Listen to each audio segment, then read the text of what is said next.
Welcome to Les Schwab Tire Center's Outdoor GPS, presented by Fisherman's Marine and Outdoor. Good morning, everybody. I'm Owen Hayes. You're watching Les Schwab Tire Center's Outdoor GPS, presented to you by the one and only Fisherman's Marine. And today, we're packed, but we still would love to hear from you. Call us up these next two segments if you have any questions, comments, or reports to share. Super simple. It's the viewer hotline, 503-548-6777. We'd love to hear from you. Not a lot of people are actually out on the water yesterday because of the conditions, but still have a couple of reports that I can throw out there without getting in too much trouble. Maybe? I'm throwing them out there anyway, because we got a lot of interesting weather coming up the rest of this weekend, of course, today, and then going into the beginning of this upcoming week. We're going to try to get you the info that you need to make some decisions, and it looks like things are kind of coming around if you're like me still and you're focused solely on chasing spring Chinook. But got reports of summer steelhead getting caught. Great reports from folks down in Central Oregon chasing trout and kokanee now that it's opened in all the areas. Also got reports from the opener yesterday up in Washington. Some great reports up there. So there's a lot of options that are out there, especially if you like chasing turkey in the rain. Got some really good reports on that yesterday from the east side of Oregon, as well as, well, down in Douglas County, which is, they're like bugs. I guess it's kind of cheating down there. But lots of options that are out there, but nothing's more fun than communicating with you at home. So if you have those questions, or maybe you're out on the water this morning, or maybe even in the turkey woods, feel free to call us up. We'd love to hear from you, as always. Here in a little bit, though, we're going to show you lots of photos that everybody's been sent in, just like yesterday. We've got 10 photos and a video, and we're going to show you how to actually send us those photos. There's lots of different ways that you can do it, but we'll show you the easiest way on that Fox 12 app when we get to that point. But lots of photos, so if you've been sending them in, pay attention. We're going to be running those here in just a few minutes, especially if we don't get somebody hung on our phone line, so pay attention to that. We're going to have fish counts. We're going to show those the 10-year average again. That got a lot of interest yesterday. There were some folks that were a little bit confused by that. I'm going to try to, I mean, it's pretty basic stuff, but I'm going to try to kind of clean that up. A couple of questions that came in about that 10-year average. Pretty simple stuff, but if you're not familiar with it, we'll cover that as well. River levels for the Willamette in particular and the Columbia. Yesterday, you heard me mention, and I said it very specifically, that I wasn't going to be starting any rumors or making any predictions about any extensions on the Columbia, but folks, for some reason, Ryan, believe it or not, actually took it that way, and that's not what we did. We will make sure to clear that up for those folks as well. We got an upcoming event, a cast event that we're going to make sure that you're well aware of, the Procure giveaway, and we're going to check in with Katie Suniga and find out what that weather is going to actually do this upcoming week. And I'm not wearing flip-flops. It's going to be May. Let's hope that changes, and we'll find out from her in a bit what's going to actually happen. Special guests in studio, and we're slammed. But if you love to chase tuna, it doesn't matter if it's in Oregon or Washington or even California for that matter, we've got the guy that you want to learn from. Dell Stevens is here in the studio, AKA the Tuna Dog.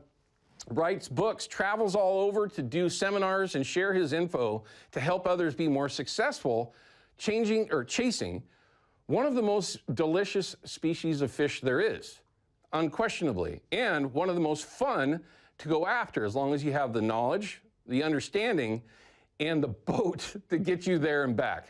Y'all know that that's my hang-up. Better be 30 feet or bigger. But we're going to check in with Dell and find out about an upcoming seminar that he's got going on at Fisherman's Marine here in just a couple of weeks. Make sure that you get over there and check that out. Also, we've got Justin Clare and Steve Ball. They are from Cascade Junior High Fishing Club.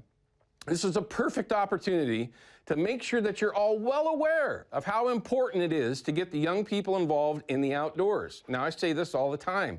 It doesn't matter if it's fishing, hunting, hiking, biking, skiing, I could care less. You just got to get the kids into the outdoors so that they understand how important, and maybe even more important, how fragile our outdoor experiences are here in Oregon and Washington. It's an unrelenting attack that we are under, which, believe it or not, people actually don't want us out there. It's the craziest thing that anybody could try to explain to someone that's not in the outdoor world. But it's true. And without these kids coming up behind all of us old farts like myself I don't even want to know what would happen. And this is just a great cause, a great organization, and hopefully it'll inspire you to maybe do the exact same thing at some of the schools that your kids are in right now, grandkids, whatever it is. It's a really cool story, and Justin was not going to let me not get him into the studio when I met him at the Sportsman Show at the Oregon Tackle booth here this past February. Great kid, Steve Ball as well. Not a kid, but a great guy, and we're going to talk about how this all got put together and how maybe you could use that template, that roadmap, to actually do the same thing. So make sure you stick with us for that. It's going to be a great interview, and for all you folks out there with kids, this is something to pay attention to. Get rid of these phones. Get rid of these things. Get them outside. I mean, the electronics and boats and stuff are cool. A lot more cool than a phone. I'm just saying. We could talk about all those electronics with Dell for, I don't know, Dell, what could we do, 2 or 3 shows? Easily. Talking about the cool electronics as opposed to stuff that you put in your pocket. Okay, before we get to some photos, let's take Phil's call from Canby. It looks like he's got oh, this is an interesting story. I got this story the moment that it happened from one of the workers over there at the hatchery. This is actually really depressing, quite honestly. But Phil, you have a comment about the Hatchery Bleach story. What's going on? Yeah, Owen, good morning. Good morning. This fellow Quaker. Oh, Phil, good to hear from you. Thank you. I've got a comment about whoever the stupid SOB is that dumped the bleach into the rearing, I presume it's a rearing pond. It was. Yeah, when they determine whoever did this, I recommend that there's a group of us that could probably get together and educate this person on the outdoors and what he or she should or not do regarding our salmon, our fish in total here in the Pacific Northwest. So yeah, Phil, it was I mean, there was a lot of speculation out there on how and why this actually took place. You know, was it just straight vandalism? Was it somebody that was trying to do it on purpose? Was that their actual goal? You know, so I'm not going to speak to the logistics of it all. I do believe that they have the individual's name, or at least them in custody. But in the end, you know, 20,000+, if not more, I believe, smolts that were killed.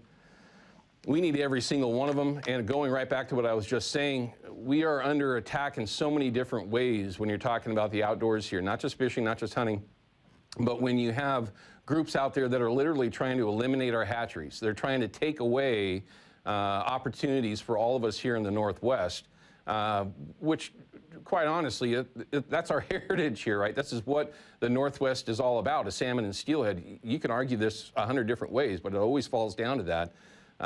It's very depressing, and hopefully, I don't know if there's any way that something good could come out of this, but maybe educating other folks that are out there that might not be aware of some of these issues. Maybe that could be some sort of light at the end of the tunnel. I don't know. But yeah, very frustrating, Phil, and I absolutely get what you said, and I appreciate the way that you said it without getting me in trouble.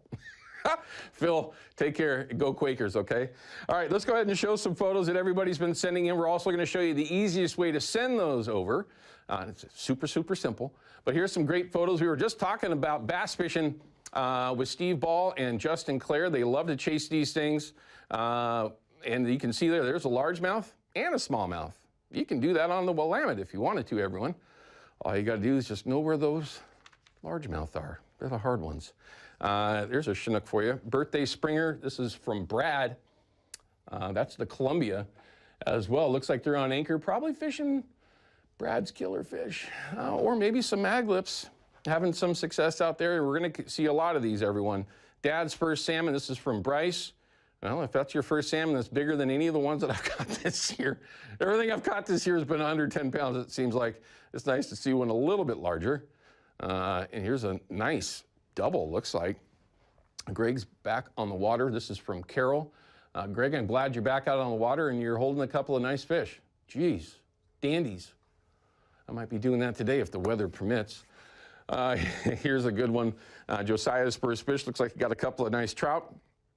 And there's lots of reasons why that young person there is going to remember that experience. Doesn't matter if it's the trout pond over there at the Sportsman Show or any other location. Get the kids out there, get the memories going, and get them excited about having some fun. And by the way, good eats. We've been eating a lot of salmon recently. You know why? Because they're delicious. Just that simple. Those inferior hatchery fish. Ocean Day. This is right up your alley, Dale. Some groceries there, some nice lingcod. Yeah, I hope if all of you out there, if you like chasing lingcod, learn more about them. You know, how they grow, how long it takes for them to grow, and then you're really going to have respect for those particular fish. They are just amazing. Owen's first fish. Okay, other than being spelled incorrect, I'm kidding. I'm kidding. Jim, thanks for sending it in. Great name. I rarely get to see that. Snake River sturgeon. You know, very honestly, I know that a lot of you have been watching this show since 2008 when we started this thing. I've caught thousands of sturgeon in my lifetime, maybe even more. But since I started this show, I bet you I can count on two hands how many oversized sturgeon I've caught, because we've learned what we were doing for so long. Snake River, though, quite a bit different. It's a bucket list location for myself and many others, because that sturgeon fishery is incredible. Willamette Springer. Albert, thanks for sending this over. That's down in the lower end. No, it's not. Looks like right there in the city. Nice Springer, though. See, another dandy. There's some good ones getting caught. I actually heard of a wild fish yesterday caught by one of the fishermen's pro staffers that will remain nameless. That was mid-20s, 25 to 28 pounds roughly. It was released. But yeah, it's nice to see some larger fish. Hopefully I can get lucky and actually keep a hook in one when it gets going. Now, I believe we also have a video coming up, but we've got some, oh, here we go. This is from Windy. Oh no, it's a sea lion. Throwing a sturgeon. That's a sturgeon tail, everyone. That's the most depressing part of the whole thing. The way that the sturgeon have just been, look at that. Judging by the size of that tail, it was a keeper-sized sturgeon too. It's a sad deal. I mean, we literally could get sidetracked here for an hour on that one. But we're not. Go over and download that Fox 12 app. Find out their GPS on there. When you do, you can scroll down. It'll show you exactly how to upload your photos and video. Do it. We're going to show you off at the beginning of each one of our shows. All right, we're going to cut to a break. When we come back, we're going to have my field report from yesterday, give you the info that you need to make your decisions going forward. Also, we're going to just kind of clean up a little bit about that 10-year average for spring Chinook over Bonneville Dam. We'll be right back.